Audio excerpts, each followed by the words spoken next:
नमस्कार प्यारे साथियों, कैसे हैं आप सभी। उम्मीद है आप सभी लोग अच्छे होंगे और बढ़िया तरीके से सभी लोग अपनी अपनी तैयारी को कंटिन्यू कर रहे होंगे। फ्रेंड, हम आपके लिए डेली ही गवर्नमेंट एग्ज़ाम से संबंधित क्लास लेकर आते रहते हैं जो कि आपके एग्ज़ाम में बहुत ही ज़्यादा हेल्पफुल साबित होती हैं। उसी तरीके से जो आज की हमारी क्लास है वह क्लास है हमारी भारत के सभी विश्व विरासत स्थल। ठीक है, यानी इस क्लास में हम भारत में जो world heritage site in India हैं, ठीक है, उन चीज़ों को इस क्लास में कवर करेंगे और जो यूनेस्को है उसकी सूची में शामिल किया गया है जिन स्थलों को। ठीक है, भारत के जो ऐसे स्थल हैं जिनको यूनेस्को की सूची में शामिल किया है उनको आज हम यहाँ पर देखने वाले। तो बहुत ही शानदार हमारी क्लास रहने वाली है। अगर आपने मेरे चैनल को अब तक सब्सक्राइब नहीं किया तो प्लीज़ आप लोग सब्सक्राइब कर लें और साथ ही साथ बेल आइकन को भी प्रेस कर लें। तो देखिए, हम अपनी क्लास को शुरुआत करते हैं और पहले हम जानेंगे कि ये जो यूनेस्को है वह क्या है और इसमें किन किन चीज़ों को रखा जाता है, इसका गठन कहाँ हुआ, इसका मुख्यालय कहाँ पर है। तो देखिए, सबसे पहले बात करते हैं अगर हम, तो देखिए विश्व विरासत स्थल को जिस सूची में रखा जाता है उस सूची को बनाता है यूनेस्को। ठीक है, कौन बनाता है उसको यूनेस्को बनाता है। और अगर हम यूनेस्को की बात करें, इसका जो हेड क्वार्टर है, इसका जो मुख्यालय है वह कहाँ पर है, तो यह है पेरिस यानी कि फ्रांस में। ठीक है, पेरिस के यानी फ्रांस शहर के फ्रांस देश के पेरिस शहर में इसका मुख्यालय स्थित है। और अगर बात करें इसका गठन कब हुआ था, इसका गठन हुआ था 6 नवंबर 1945 को। अगर इसके बात करें अध्यक्ष की कि इसके अध्यक्ष कौन है, तो वह हैं आंद्रे अजोले। और यह जो विश्व विरासत दिवस है, ठीक है, विश्व विरासत दिवस को कब मनाएंगे, जिस दिन इसका गठन हुआ। तो गठन कब हुआ था, गठन हुआ था 16 नवंबर 1945। क्लियर हुई इतनी चीज़ें, आपको अच्छी समझ में आ गई। और देखिए एक ये अभी मतलब जान लीजिए कि जो भारत से जो टोटल स्थल है जो कि यूनेस्को में शामिल है उस लिस्ट में, तो वह टोटल कितने हैं, उनकी संख्या है 38। ठीक है, टोटल 38 स्थलों को इसमें शामिल किया गया है। तो कौन कौन से वो 38 स्थल हैं उनके बारे में यहाँ पर जानते हैं और वह किस किस राज्य में बने हुए हैं, किन किन चीज़ों से संबंधित है, सारी आपको इन्फॉर्मेशन यहाँ पर मिलने वाली है। तो बहुत ही हमारी शानदार क्लास है और ऐसी क्लास को देखने के लिए आप लोग अगर चाहते हैं तो मेरे चैनल को सब्सक्राइब कर सकते हैं। देखिए, पहले जान लेते हैं कि किन किन तरीके के स्थलों को, किन किन तरीके के संस्थानों को उसमें शामिल किया गया है। तो देखिए, पहले देख लेते हैं कि संयुक्त राष्ट्र शैक्षिक वैज्ञानिक एवं सांस्कृतिक संगठन विश्व संस्कृति के महत्वपूर्ण बहुमूल्य प्राचीन और दुर्लभ होते हैं, यानी दुर्लभ जो अब संभव नहीं है, प्राचीन बहुत ही खूबसूरत स्थल, बहुत ही बहुमूल्य और जैसे कि सांस्कृतिक हो गए, वैज्ञानिकों के हिसाब से हो गए और संयुक्त राष्ट्र शैक्षिक केंद्र हो गए। तो उन स्थलों को, उन दुर्लभ स्थानों को इसमें शामिल किया जाता है। और कौन कौन से क्षेत्र मतलब विभाग से आते हैं यानी साइड से, तो देखिए वन क्षेत्र, पर्वत, झील, मरुस्थल, पर्वत, शहर या फिर भवन। कोई वन क्षेत्र है जो काफ़ी ज़्यादा एरिया में फैला हुआ है जिसका एक बहुत ही अहम रोल है, कोई पर्वत है, कोई ऐसी झील है पुरानी, या फिर मरुस्थल पर्वत मान लीजिए, या फिर शहर है ऐसा कोई जिसमें बहुत ज़्यादा ऐसे भवन है, या फिर ऐसी कोई चीज़ उससे कोई पुरानी याद जुड़ी हुई है जो बहुत ज़्यादा फेमस रह चुकी है, या फिर पुरानी इमारतें, भवन। ठीक है, तो उन सभी चीज़ों को हम इसमें शामिल करते हैं। आगे देख रहे थे कि कौन कौन सी यहाँ पर है। तो देखिए, मतलब सारी चीज़ें वैसे सीक्वेंस से थी बट आई थिंक मतलब थोड़ा आगे पीछे हो गई हैं कुछ, मतलब वैसे 1938 में सबसे पहले शामिल की गई थी। ठीक है, पहले सबसे पहले जो हमारे भारत से शामिल हुआ तो वह थी 1938 से। ठीक, कौन सी गुफाएं, अजंता की गुफाएं यहाँ से। लेकिन अभी हम ऊपर से पढ़ते हैं क्योंकि जिस तरीके से हमने इसमें चीज़ ऐड कर ली तो उसी तरीके से यहाँ से हम पढ़ लेंगे। तो देखिए, सबसे पहले बात करते हैं एलिफेंटा की गुफाएं। ठीक है, एलिफेंटा की गुफाएं जिनको 1987 में विश्व धरोहर में यानी कि विश्व विरासत स्थल में शामिल किया गया यूनेस्को की सूची में। पहले इसका कलर चेंज कर देते हैं हम पेन का, और पेन का कलर करेंगे हम ग्रीन। ठीक, तो एलिफेंटा की गुफाएं जो हैं उनको 1987 में शामिल किया गया। और ये जो गुफाएं हैं इन्हें धारापुरी की गुफाएं भी बोलते हैं। और टोटल जो गुफाएं हैं ये इनकी संख्या है टोटल 7 गुफाएं। और इनमें जो मूर्तियां बनी हुई हैं वो शंकर जी की मूर्तियां इनमें स्थित हैं और उनकी अर्धनारीश्वर और त्रिमूर्ति, ठीक है, जो हैं तो कैसी हैं, अर्धनारीश्वर रूप में है और त्रिमूर्ति के रूप में है। ठीक है, इस तरीके की शंकर जी की इसमें मूर्तियां बनी हुई हैं। और एलिफेंटा शब्द पुर्तगालियों द्वारा दिया गया है। ठीक है, किसने दिया है शब्द को, पुर्तगालियों ने दिया है। और जिसका जो निर्माण है वह सिल्हारा वंश और राष्ट्रकूट वंश ने मिलकर किया है। सिल्हारा और राष्ट्रकूट वंश ने मिलकर, यानी इन गुफाओं का पहला सिल्हारा वंश ने इनका निर्माण स्टार्ट किया और राष्ट्रकूट ने भी इसमें काफ़ी सारी चीज़ों को इसमें बनवाया था। तो इन दोनों वंशों को इनका निर्माण करता माना जाता है। एलिफेंटा की गुफाएं जो कि 1987 में शामिल हुई थी। चलिए, साथ ही साथ हमने इसमें इमेज भी डाली हुई कि आपको चीज़ें समझ में आनी चाहिए बढ़िया तरीके से, क्योंकि अगर हमें चीज़ें दिखाई देंगी साथ ही साथ तो हमको समझने में थोड़ी आसानी भी होगी। फिर बात करते हैं यहाँ पर अजंता की गुफाओं की, जो कि 1983 में शामिल की गई थी। ठीक है, ये पहाड़ों पर बनी हुई है अजंता की गुफाएं। और किन पहाड़ों पर, महाराष्ट्र में। कहाँ पर है ये, महाराष्ट्र के औरंगाबाद में ये बनी हुई हैं। बौद्ध गुफा मंदिर जिसे बोलते हैं, इसके अंदर कौन सी है, बौद्ध गुफा मंदिर है।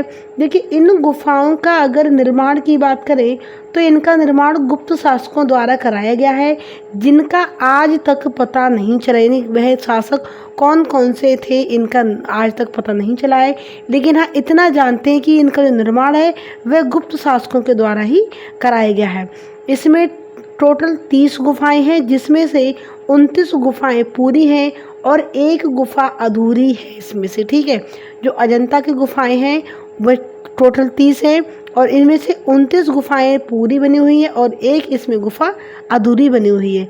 ये देखिए, यहाँ पर आपको डायग्राम दिख रहा होगा कि इस तरीके से ये गुफाएं यहाँ पर बनी हुई हैं, अजंता व एलोरा की गुफाएं। फिर देखिए, ये आती हैं एलोरा की गुफाएं। ठीक है, कौन सी आएगी, एलोरा की गुफाएं। ये वही गुफाएं हैं जो कि महाराष्ट्र में ही बनी हुई है। इन्हीं को अजंता व एलोरा की गुफाओं के नाम से जानते हैं। तो देखिए, यहाँ पर एलोरा की गुफाएं की बात करें तो इनको भी 1983 में ही इनको सम्मिलित किया गया था यूनेस्को में। और महाराष्ट्र और औरंगाबाद राष्ट्रकूटों द्वारा मूल नाम जिनका वेरूल है। ठीक है, किसके द्वारा, मूल नाम जिसका वेरूल है। पेन थोड़ा ब्लैक ही करते हैं क्योंकि बहुत अजीब लग रहा है, ग्रीन दिख ही नहीं रहा उसमें। यहाँ पर जो टोटल गुफाएं की संख्या है वह 34 है और जिसमें से 1 से 2 तक बौद्ध गुफाएं हैं, 13 से 29 तक लेकर हिंदू एवं 30 से 34 तक जैन धर्म की गुफाएं यहाँ पर बनी हुई हैं। ठीक है, कितनी हैं, टोटल गुफाएं 34 हैं। 1 से लेकर 12 तक बौद्ध धर्म की गुफाएं, 13 से लेकर 29 तक हिंदू गुफाएं हैं और 30 से लेकर 34 तक जैन धर्म की गुफाएं हैं। और देखिए, एक चीज़ और यहाँ पर इम्पोर्टेंट देख लीजिए कि जो 16 नंबर यहाँ पर गुफा के पास कैलाश मंदिर स्थित है। जो 16 नंबर की गुफा है, देखिए हमने पहले बता दिया कि 13 से लेकर 29 तक हिंदू गुफाएं हैं। ठीक है, हिंदू धर्म की गुफाएं बनी हुई हैं, तो 16 भी इसी के बीच में आ गया। तो उसी 16 नंबर की गुफा के पास यहाँ पर कैलाश मंदिर स्थित है, जो कि सिर्फ एक ही पत्थर को काटकर उसके अंदर बनाया गया, यानी पूरा का पूरा मंदिर जो बनाया हुआ है सिर्फ एक ही पत्थर के अंदर, मूर्ति भी है, सब कुछ एक ही पत्थर के अंदर यहाँ पर बनाया गया। और ये एक ऐसा अपने आप में एक अजूबा है, अचरज है, और इसीलिए इन खासियत की वजह से ही इन गुफाओं को शामिल किया गया है यूनेस्को की सूची में 1983 में। अब बात करते हैं आगरा के किले की। ठीक है, आगरा का किला जिसको भी 1983 में ही इसको शामिल किया गया था।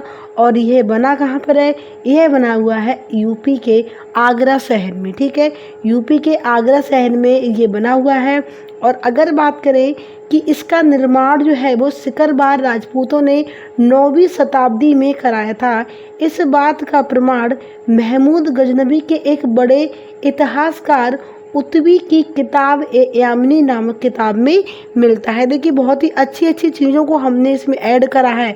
ऐसा नहीं कि हम सिर्फ बता रहे हैं आगरा का किला ऐड है, अजंता की गुफाएं ऐड हैं, एलोरा की गुफाएं, एलिफेंटा की गुफाएं। तो सिर्फ हमने चीज़ें बताई नहीं है कि कौन सी स्थल को ऐड करा है किस सन में या फिर किस राज्य में। उन चीज़ों से संबंधित सारी चीज़ों को हमने इसमें ऐड करा है जो आपसे एक गवर्नमेंट एग्ज़ाम में, जो सरकारी एग्ज़ाम में पूछी जा सकती हैं। तो उम्मीद है आपको मेरी क्लास तो पसंद आ ही रही होगी। तो अगर बात करें इस आगरा के किले की, जो इसका निर्माण है वो किसने कराया था, तो ये सक्करबाग राजपूत ने कराया 9वीं शताब्दी के बीच में। और इस बात का प्रमाण भी जो महमूद गजनवी है, उसके एक बहुत ही बड़ा इतिहासकार था जिसका नाम था उत्वी, और उसने किताब लिखी है किताब ए यामिनी, और इस किताब में इसका जिक्र देखने को मिलता है। और देखिए यहाँ पर बाबर, हुमायूं, अकबर, जहांगीर, शाहजहां और औरंगजेब जैसे मुगल शासकों ने लगातार शामिल किया था इस किला पर। ठीक है, यहीं पर इन सारे मुगल शासकों ने भी लगातार यहाँ पर शासन किया है। फिर देखिए, फिर आते ही बात करते हैं कि ताजमहल की। अगर भाई खूबसूरत चीज़ों की बात की जाएगी, बहुत ही पुरानी मतलब महत्वपूर्ण स्थलों की, दुर्लभ स्थलों की बात की जाएगी, तो उसमें ताजमहल का जिक्र तो आना ही चाहिए, क्योंकि ये तो वैसे भी 7 अजूबों में से एक माना जाता है इसके लिए। तो देखिए ताजमहल को बात करें तो इसको भी 1983 में ही इसको ऐड कर लिया गया था। और यह पहला स्थल है जो कि आगरा और यूपी में है। ठीक है, ये पहला स्थल है जिसको सबसे पहले ऐड किया गया था इसमें, यूनेस्को में। और जो इसका किसके लिए बनवाया था, शाहजहां ने बनवाया था मुमताज़ की याद में, अपनी बेगम मुमताज़ की याद में इसको बनवाया था, अपनी प्रेम की निशानी के रूप में। और इसका जो निर्माण है वह 1631 में करवाया था। ठीक है, पहली बार किसे ऐड किया गया, ताजमहल को ही किया गया, जो कि आगरा के यूपी में है। शाहजहां ने मुमताज़ के लिए बनवाया था, 1631 में इसका निर्माण हुआ। और जो इसके वास्तुकार हैं तो वह है उस्ताद अहमद लाहौरी, और निर्माता इसके हैं जो हैं मुंसा इंसा ईसा खां फारस, ये इसके निर्माता हैं। फिर देखिए ताजमहल का निर्माण शाहजहां ने अपनी बेगम मुमताज़ की याद में बनवाया था, ये तो हर कोई जानता है। फिर देखिए अगले स्थल की बात करते हैं। अगला स्थल आता है हमारा कोणार्क का सूर्य मंदिर, जिसको 1984 में ऐड किया गया था यूनेस्को की लिस्ट में। ठीक है, और ये जो मंदिर है वह ओडिशा के पुरी शहर में बना हुआ है, जो कि जिसका निर्माण चंग वंश के राजा नरसिंह देव ने इसका करवाया था। और जो इसका जो निर्माण है वह कलिंग शैली में हुआ है। कैसा हुआ है, कलिंग शैली में। और इस मंदिर को ब्लैक पोगंडा के नाम से भी इसे जानते हैं। कैसे जानते हैं, ब्लैक पोगंडा भी इसे कहते हैं। और देखिए यह मंदिर का यहाँ पर ये आपको आकृति दिख रही होगी, ये है वो मंदिर है इस तरीके से, ये यहाँ पर दिख रहा है, ये मंदिर है यहाँ पर। और इसी को हम ब्लैक पोगंडा कहते हैं। क्यों, क्योंकि यह अपनी तरह का बना हुआ पहला मंदिर है जो कि ग्रेनाइट का बना हुआ है। ऐसा मंदिर भारत में क्या पूरे विश्व में नहीं है। तो यह अपनी तरीके का ऐसा पहला मंदिर है। और इसमें एक खासियत है, तभी इसको यूनेस्को की लिस्ट में शामिल किया गया है, क्योंकि यूनेस्को की जो लिस्ट है उसमें ऐसे ही किसी चीज़ को ऐड नहीं कर सकते हैं। फिर बात करते हैं महाबलीपुरम, महाबली स्थित स्मारक की, जिसको 1984 में ऐड किया गया था। यह जो स्मारक है वह तमिलनाडु चेन्नई से 55 किलोमीटर दूर बंगाल की खाड़ी के तट पर है। और पल्लव वंश के शासकों ने इसका निर्माण कराया था, और इसीलिए इसको, इस स्मारक को उसमें ऐड किया गया है 1984 में। चलिए फिर बात करते हैं, आता है खजुराहो मंदिर की। ठीक है, खजुराहो मंदिर में जो आकृतियाँ हैं, जो उनका डिज़ाइन है, उन डिज़ाइनों का तो क्या ही कहना है। बहुत ही खूबसूरत और बहुत ही निपुण तरीके से उन कलाकृतियों को इन मंदिर पर उतारा गया है। तो इनको ऐड किया गया था 1986 में। ठीक है, खजुराहो का जो मंदिर है उसको कब ऐड किया गया, 1986 में से ऐड किया गया। और यह मंदिर मध्य प्रदेश के छतरपुर जिले में बना हुआ है, और ये हिंदू और जैन मंदिर है। ठीक है, जिसका निर्माण चंद्रवर्मन ने कराए थे, यानी इसके चंद्रवर्मन ने बनवाया है। और इस मंदिर में दीवारों पर संभोग की विभिन्न आकृतियां दिखाई देती हैं। ठीक है, चलिए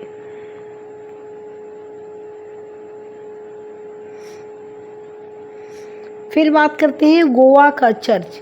1986 में इसको बनाया गया था, 1986 में इसको ऐड किया गया है। गोवा का ये चर्च है जिसको 1986 में यूनेस्को की लिस्ट में इसे भी ऐड कर लिया गया। और देखिए ये जो गोवा वेला जो कि पुराना पुर्तगाली शब्द है, ठीक है, ओल्ड गोवा में है, जिसे बोलते हैं गोवा वेला, यानी पुराना।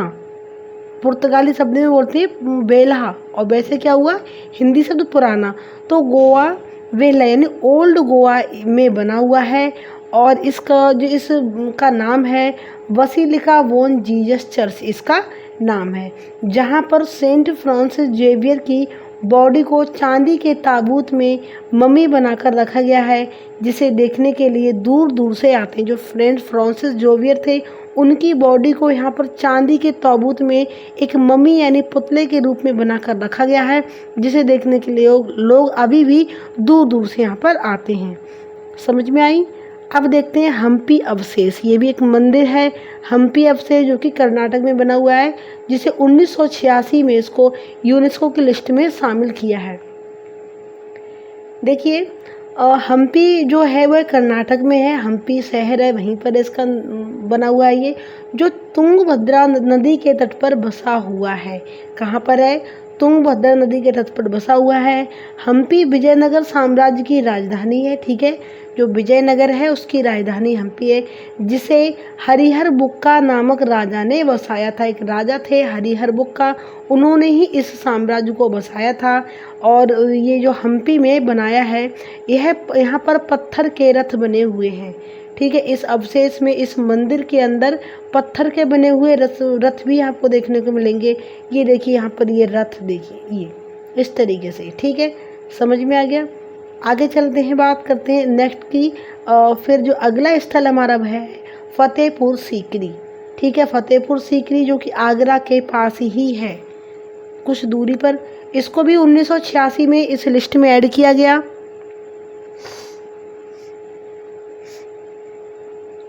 तो देखिए बात करें, अगर मक्का के मस्जिद एवं बुलंद दरवाज़ा की नकल माना जाता है इसे, ठीक है, जो मक्का की मस्जिद है उसकी और जो बुलंद दरवाज़ा, उन दोनों की नकल माना जाता है इसके लिए फतेहपुर सीकरी को। और ये आगरा के यूपी शहर में ही है फतेहपुर सीकरी। हालांकि आगरा से बिल्कुल जस्ट थोड़ा सा सटा हुआ है वहीं पर, इसलिए से आगरा मतलब आगरा के अंदर ही आता है। और इसमें शेख सलीम चिश्ती की दरगाह यहीं पर स्थित है। किसकी? शेख सलीम चिश्ती, उनकी जो दरगाह है वह यहीं पर स्थित है। और इसे 1986 में ऐड किया गया था। फतेहपुर सीकरी का निर्माण किसने कराया था बताइए? अगर आपको मालूम है तो आप कमेंट बॉक्स में जल्दी से आंसर कीजिए कि फतेहपुर सीकरी का जो निर्माण है वह किसने किया था। फिर बात करते हैं आगे और चीज़ों की। तमिलनाडु के उन मंदिरों को हमने एक ही बार में लिया हुआ है, आगे पीछे जो कि ऐड है, लेकिन हमने यहाँ पर एक ही बार में लिया जो कि तमिलनाडु के अंदर आते हैं। तो तमिलनाडु के यूनेस्को सूची में सम्मिलित मंदिरों की अगर बात करें तो सबसे पहले मंदिर जो ऐड हुआ था वह हुआ था बृहदेश्वर मंदिर। 1987 में इस मंदिर को ऐड किया गया और यह विश्व में ग्रेनाइट का एकमात्र मंदिर है, ठीक है। कैसा है? ये ग्रेनाइट का बना हुआ एकमात्र मंदिर है। फिर देखिए यहाँ पर बात करते हैं चोल मंदिर 1987 जो कि राजराजेश्वर मंदिर है, ठीक है। और एक और भी मंदिर है ऐरावतेश्वर मंदिर, जिसे 2004 में ऐड किया गया था, यह भी तमिलनाडु के अंदर ही बना हुआ है। तो ये 3 मंदिर हो गए। बृहदेश्वर मंदिर जिसे 1987 में ऐड किया गया, चोल मंदिर इसको भी 1987 में ही ऐड किया, और फिर आता है ऐरावतेश्वर मंदिर जिसको 2004 में ऐड किया गया। तो ये 3 मंदिर हो गए जो कि तमिलनाडु से आते हैं, यूनेस्को की सूची में ऐड किए हुए। फिर देखते हैं आगे। फिर आता है सांची का बौद्ध स्तूप जिसे 1989 में ऐड किया गया, यानी 1989 में से ऐड किया गया था यूनेस्को की सूची में। तो देखिए मध्य प्रदेश में ये बना हुआ है रायसेन जिले में, ठीक है, मध्य प्रदेश के रायसेन जिले में बना हुआ है, बेतवा नदी के समीप बना हुआ है ये। और मध्य प्रदेश में इस तरीके से मध्य प्रदेश में दो नदी को गंगा माना जाता है, बेतवा और क्षिप्रा। मध्य प्रदेश जो राज्य है वहाँ पर दो नदियों को गंगा के का ही रूप मानते, एक बेतवा और एक क्षिप्रा। इन दो नदियों को गंगा ही मानते हैं। ये मैंने यहाँ पर ऐड कर दिया है, हालांकि इन सभी से संबंधित नहीं है, लेकिन फिर भी यहाँ पर एक टॉपिक मैंने यहाँ पर डाल दिया है। बुद्ध के कुछ अवशेष भी वहाँ पर रखे हैं। इसी मंदिर, इसी स्तूप के अंदर जो गौतम बुद्ध थे उनके अवशेष भी यहाँ पर कुछ रखे हुए हैं। सांची के स्तूप में अशोककालीन चीज़ें देखने को मिलती हैं और पुष्यमित्र शुंग ने इसे तुड़वा दिया था। यह भी माना जाता है कि पुष्यमित्र शुंग ने 85,000 बौद्ध स्तूपों को तुड़वाकर नष्ट कर दिया था। फिर इसी वंश के एक शासक अग्निमित्र ने सांची के स्तूप का निर्माण कराया था, पुनः निर्माण कराया था। जो सम्राट अशोक थे उन्होंने इन सारे स्तूपों का निर्माण कराया था, कई सारे स्तूपों का। फिर पुष्यमित्र जो शुंग थे उन्होंने इन मंदिरों को तुड़वा दिया था। ठीक है, बहुत सारे यानी टोटल 85,000 जो बौद्ध स्तूप थे उनको तुड़वा कर नष्ट कर दिया बिल्कुल। फिर इसी वंश का एक राजा था अग्निमित्र, उसने इन गलतियों को माना और फिर उसने आकर फिर से सांची के स्तूप का पुनः निर्माण कराया था। ठीक है, तो ये थी हमारी चीज़ जिसको ऐड किया हमने 1989 में। फिर देखिए यहाँ पर देखते हैं एलिफेंटा की गुफाएं, जो कि हम ऊपर ही पढ़ चुके हैं, तो दोबारा से हमें इनको देखने की फिर से कोई ज़रूरत नहीं है। फिर बात करते हैं हुमायूं का मकबरा। ठीक है, हुमायूं का मकबरा, इसका जो मकबरा है उसको 1993 में यहाँ पर ऐड किया गया है यूनेस्को में, जो कि दिल्ली में बना हुआ है। और हुमायूं की जो मौत हुई थी 1556 में हो गई थी, सीढ़ियों से गिरकर उसकी मौत हो गई थी। और ये है उसका डायग्राम, हुमायूं का मकबरा बना हुआ। फिर देखिए बात करते हैं अगली चीज़ है वो है कुतुब मीनार, जो कि दिल्ली में ही है, दिल्ली के मेहरौली में बनी हुई है और इसे 1993 में इसको भी ऐड किया है। और यह अफगानिस्तान स्थित जाम की मीनार से प्रेरित होकर बनाई गई। अफगानिस्तान में एक जाम की मीनार नाम से एक बिल्डिंग है, एक मीनार है, उसी से प्रेरित होकर इस मीनार को यहाँ पर बनाया गया था। और इसे कुतुबुद्दीन ऐबक ने कुतुबुद्दीन बख्तियार काकी के नाम पर इसे बनवाया था। समझ में आ गई? ठीक है, और ये देखिए यहाँ पर ये इसका डायग्राम हो गया यहाँ पर कुतुब मीनार का। समझ में आ गई? आगे देखते हैं क्लास को कंटिन्यू करते हुए। फिर देखते हैं यहाँ पर भीमबेटका की गुफाएं, जो कि 2003 में इनको ऐड किया है। ठीक है, और एक है Champagadh Pavagadh park, Champaner power park, जिसको 2004 में ऐड किया है। तो पहले बात कर लेते हैं भीमबेटका की गुफाएं, जिनको 2003 में ऐड किया और यह मध्य प्रदेश के रायसेन जिले में ये बनी हुई है। ठीक है, और यहाँ पर पुरापाषाण काल एवं मध्य पाषाण काल के शैल चित्र यहाँ पर देखने को मिलते हैं। जो पुरापाषाण काल था यानी प्राग ऐतिहासिक कालीन यहाँ पर चीजें आपको यहाँ पर देखने को मिलने वाली हैं। लगभग 750 शैलाश्रय यहाँ पर आपको देखने को मिलेंगे। शैल आश्रय यानी पत्थर के बने हुए आश्रय आपको यहाँ पर देखने को मिलेंगे। फिर देखिए यहाँ पर बात करते हैं चंपानेर पावागढ़ पार्क, जो कि 2004 में इसको ऐड किया और यह गुजरात में बना हुआ है। इनकी बात करें तो यहाँ पर 38 स्मारक हैं टोटल, जो भारतीय पुरातत्व के दायरे में आती हैं। उनको एक साथ यूनेस्को में शामिल किया गया है। टोटल जो कितनी स्मारक है? टोटल 38 स्मारक हैं चंपानेर पावागढ़ पार्क में, और उनको एक ही साथ में यूनेस्को की सूची में यहाँ पर शामिल कर लिया गया है। क्लियर? आगे बढ़ते हैं। फिर देखिए लाल किला की बात करें। लाल किला जो कि दिल्ली में स्थित है और यह 2007 में इसे ऐड किया गया था। और इसको जो निर्माण इसका कराया था वह शाहजहां ने 1639 ईस्वी में इसका निर्माण कराया था। और मोती मस्जिद जो है वह इसी के अंदर बनी हुई है। ठीक है, बहुत ही इंपॉर्टेंट चीज है कि मोती मस्जिद किसके अंदर है? लाल किला के अंदर बनी हुई है, जिस लाल किला का निर्माण शाहजहां ने कराया था। फिर देखिए यहाँ पर बात करते हैं जंतर मंतर, जिसे 2007 में इसमें शामिल किया गया, जो कि राजस्थान में बना हुआ है। और यहाँ पर कई जगह पर यह कई जगह पर स्थित है, जैसे दिल्ली में, बनारस में, दिल्ली में, राजस्थान में, बनारस में, यानी काफ़ी ज़्यादा जगहों पर ये जंतर मंतर बना हुआ है, जो कि अब क्षीण हो चुका है। यह एक तरह की खगोलीय वेधशाला होती है, जहाँ पर दीवारों के माध्यम से खगोल विज्ञान को बताया गया है। ठीक है, यानी जो जंतर मंतर है वो काफ़ी स्थलों पर ये बने हुए हैं। और जो जैसे कि दिल्ली हो गया, राजस्थान है, बनारस है, ठीक है, इन जगहों पर भी ये बना हुआ है। चलिए फिर देखते हैं, फिर आते हैं महाबोधि मंदिर की बात करते हैं यहाँ पर। तो महाबोधि मंदिर को शामिल किया गया 2002 में किया गया है और यह कहाँ पर बना हुआ है, यह बिहार के बोध गया में स्थित है। बुद्ध को ज्ञान प्राप्ति की भी यहीं पर हुई थी और जहाँ अशोक ने एक स्तूप बनवाया है। अशोक ने बहुत सारे स्तूपों का निर्माण कराया था, जो कि मैंने बताया। पुष्यमित्र सिंह ने काफी ज्यादा मतलब इनको तोड़वा दिया था उसने, इन स्तूपों को लगभग 85,000 स्तूपों को उसने नष्ट करवा दिया था। फिर देखिए बात करते हैं यहाँ पर रानी की बॉब, इसको भी शामिल किया है 2014 में यूनेस्को की सूची में, जो कि गुजरात के पातड़ जिले में बना हुआ है। कहाँ पर है, गुजरात के पातड़ जिले में। और ये 7 मंजिला बॉब है, ठीक है, 7 मंजिला ये बॉब है। बॉब यानी बावड़ी, जिसे कुआं बोलते हैं, सीढ़ीदार कुआं, ठीक है, बावड़ी बॉब, क्योंकि गुजरात में है तो वहीं की भाषा बोलते हैं, बॉब या बावड़ी, जिसे कुआं बोलते हैं, यानी सीढ़ीदार कुआं यहाँ पर बना हुआ, सीढ़ीदार सीढ़ी। तो ये 7 मंजिले बॉब यहाँ पर टोटल बनी हुई है। भीमदेव प्रथम ने भीमादेव प्रथम ने रानी उदय माता के लिए इसका निर्माण कराया था, इस 7 मंजिला बॉब का। फिर देखते हैं आगे, फिर आते हैं राजस्थान के 6 पहाड़ी किला, ठीक है, इसको भी इसमें ऐड किया है यूनेस्को की लिस्ट में। राजस्थान के 6 पहाड़ी किला जिसको 2013 में ऐड किया गया। कौन कौन सी 6 चीजें आती हैं, देखिए। एक है आमेर का किला, जो कि जयपुर में बना हुआ है, राजा मानसिंह प्रथम के द्वारा बनवाया गया। फिर दूसरा आता है, यानी आमेर का किला जयपुर में बना हुआ है, राजा मानसिंह ने बनवाया। गांगनौर का किला जो कि झालवाड़ा में है। कुंभलगढ़ का किला महाराणा कुंभ ने बनवाया था। रणथंभौर का किला राजा चौहान राजाओं के द्वारा ये निर्मित है। चित्तौड़गढ़ का किला भीलवाड़ा में बना है, रानी पद्मावती यहीं पर रहती थी, जो रानी पद्मावती है वो यहीं पर रहती थी, भीमवाड़ा में ही। और जैसलमेर का किला जो कि रावल जैसल ने इसको बनवाया था। तो ये राजस्थान के 6 हो गए पहाड़ी किले, जिनको एक साथ 2013 में और यूनेस्को की लिस्ट में यहाँ पर शामिल कर दिया गया।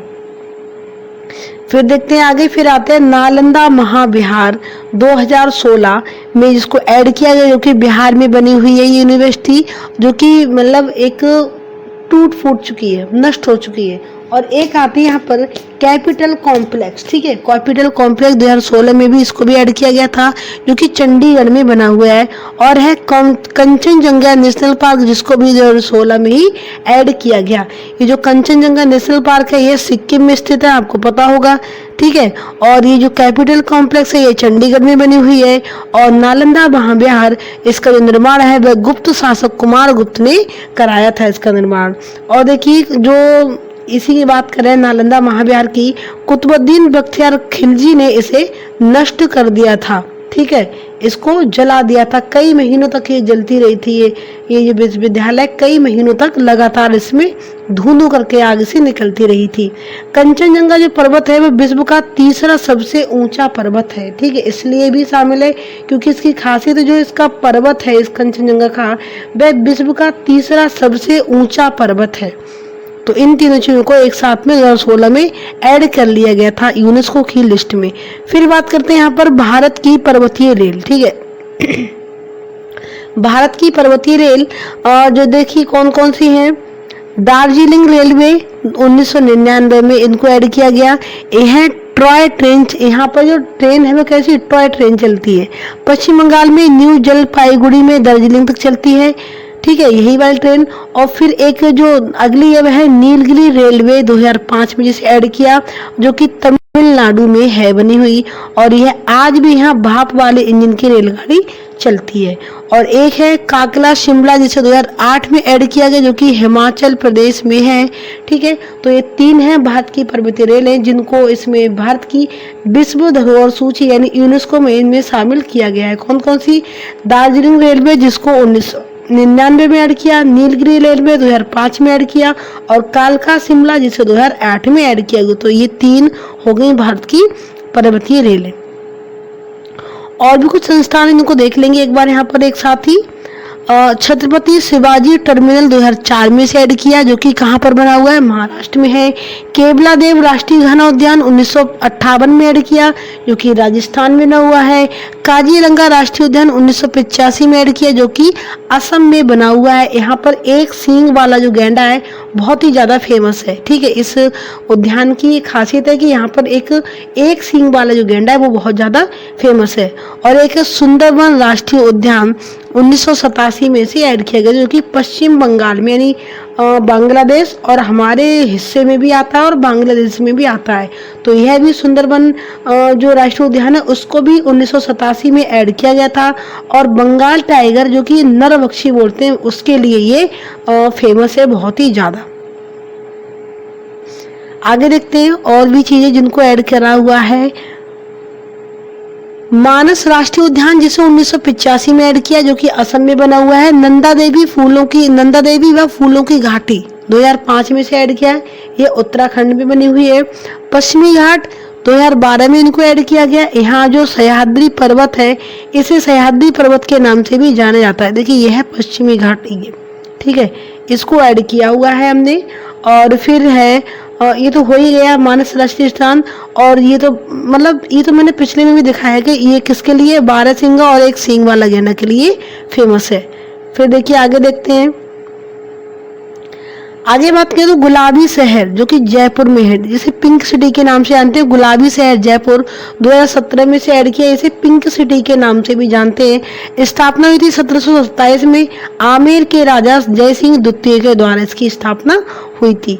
फिर देखिए the great Himalaya national park 2014 में से ऐड किया, जो कि हिमाचल प्रदेश में स्थित है और जैव विविधता के लिए बहुत ही ज़्यादा प्रसिद्ध है। फिर बात करते हैं अहमदाबाद शहर 2017, यह पहला शहर था जो कि विश्व धरोहर सूची में शामिल किया गया। यानी इस पूरे शहर को ही, इसके अंदर इतनी सारी चीज़ें हैं जो बहुत ज़्यादा फेमस हैं, तो उन्होंने क्या किया, इस पूरे शहर को ही उठाकर इस लिस्ट में रख दिया 2017 के अंदर। ठीक है, ये सारी चीज़ें फिर यहाँ के एक ही बार में उसमें आ गई। फिर देखिए पट्टाकल के स्मारक, ये पट्टाकल के स्मारक इसको भी 1987 में ऐड कर लिया गया, जो कि कर्नाटक में बना हुआ है। इसकी जो शैली है वह बेसर है। बेसर कैसी होती है, द्रविड़ और नागर शैली के मिले जुले रूप को बेसर शैली बोलते हैं। देखिए हमारे भारत के अंदर 3 तरीके के मंदिर पाए जाते हैं। ठीक है, एक हो गए हमारे बेसर शैली के और दूसरे हो गए हमारे द्रविड़ शैली के। ठीक है, एक हो गए नागर के, दूसरे हो गए द्रविड़ के, और दोनों के मिले जुले रूप को ही हम बेसर शैली बोलते हैं। ठीक है, तो ये 3 तरीके के मंदिर देखने को मिलते हैं। तो ये जो पट्टाकल के स्मारक है वे बेसर शैली में यानी द्रविड़ भी है, नागर भी शैली है। और देखिए मलय प्रभा नदी के तट पर ये बने हुए हैं। चालुक्य वंश की राजधानी बादामी यानी जिसे बातापी के नाम के पास भी, जिसे बातापी बोलते हैं, उसी के पास ये पट्टाकल के स्मारक स्थित है। यानी चालुक्य जो वंश है उसकी राजधानी जो बादामी, जिसे बातापी भी बोलते हैं, उसी के पास ये स्मारक बने हुए हैं। समझ में आ रही चीजें। फिर देखिए यहाँ पर 19वीं शताब्दी, यानी यहाँ भी काफी सारी चीजें 19वीं शताब्दी की विक्टोरियन गॉथिक, ठीक है, और 20वीं शताब्दी के 8 डैंको, इनको एक ही साथ में शामिल किया 2019 में। कब किया, 2019 में। यहाँ से हटाएंगे 19वीं शताब्दी की विक्टोरियन गॉथिक और 20वीं शताब्दी की 8 डैंको, इनको एक साथ शामिल किया गया था। देखिए इसके बारे में थोड़ा डिटेल में यहाँ पढ़ेंगे। एलिफेंट गुफाएं और छत्रपति शिवाजी टर्मिनल के बाद मुंबई की तीसरी ऐसी साइट है जो विश्व धरोहर सूची में शामिल है। अगर मुंबई के महाराष्ट्र में अगर देखें तो पहले एलिफेंट गुफाएं हो गई, छत्रपति शिवाजी टर्मिनल हो गई, उसके बाद में ये तीसरी ऐसी साइट जो विश्व धरोहर सूची में शामिल है। ओवल मैदान के दाएं और विक्टोरियन गॉथिक की पुरानी बेहद खूबसूरत इमारतें हैं। यहीं पर मुंबई का उच्च न्यायालय और विश्वविद्यालय स्थित है। यहीं पर जो मुंबई का उच्च न्यायालय है वह भी यहीं पर बना हुआ है, यानी हाई कोर्ट, और यहीं पर विश्वविद्यालय भी यहीं पर बना हुआ है। इस पूरी जगह को विश्व धरोहर सूची में शामिल कर दिया गया है। यानी जो यहाँ का हाई कोर्ट है, जो विश्वविद्यालय है, उन सारी चीज़ों को, और जो यहाँ पर विक्टोरियन गॉथिक की जो एक बिल्डिंग बनी है, उन सारी ही इमारतों को एक बार में विश्व धरोहर सूची में यहाँ पर शामिल किया गया है। ओवल मैदान के दाहिने और एक ही शैली में कतार में बनी 125 इमारतें हैं जो मुंबई 8 डैंको शैली में बनी हुई हैं, जिनको 8 डैको कहा जाता है। इनका निर्माण प्रथम विश्व युद्ध के बाद इनका निर्माण शुरू हुआ था। ठीक है, तो देखिए ये थी हमारी आज की क्लास। उम्मीद है आपको पसंद आई होगी। इसमें मैंने आपको सारी चीज़ें बताई जो कि विश्व धरोहर स्थल में आती हैं या फिर विश्व धरोहर सूची में जिनको रखा गया है, जिन्हें world heritage site in India बोलते हैं।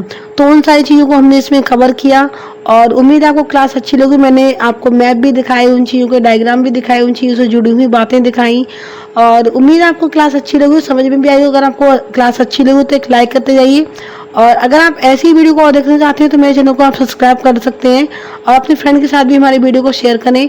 मेरे चैनल पर आपको डेली ही गवर्नमेंट एग्जाम से संबंधित जीके और जीएस के प्रैक्टिस सेट देखने को मिलेंगे और बहुत ही अच्छे होते हैं प्रैक्टिस सेट। और करंट अफेयर्स के भी प्रैक्टिस सेट डालती हूँ, हिंदी की भी क्लासेस मैंने काफ़ी सारी करवाई हुई हैं और इंडियन जियोग्राफी की भी आपको बहुत सारी क्लासें आपको देखने को मिलने वाली हैं। तो बहुत ही अच्छा प्लेटफॉर्म है अगर आप किसी भी गवर्नमेंट एग्जाम की तैयारी कर रहे हैं तो आपके लिए। तो प्लीज़ आप लोग अपने ऐसे ही सपोर्ट बनाए रखिए। मिलते हैं एक नई क्लास के साथ, तब तक के लिए जय हिंद, जय भारत।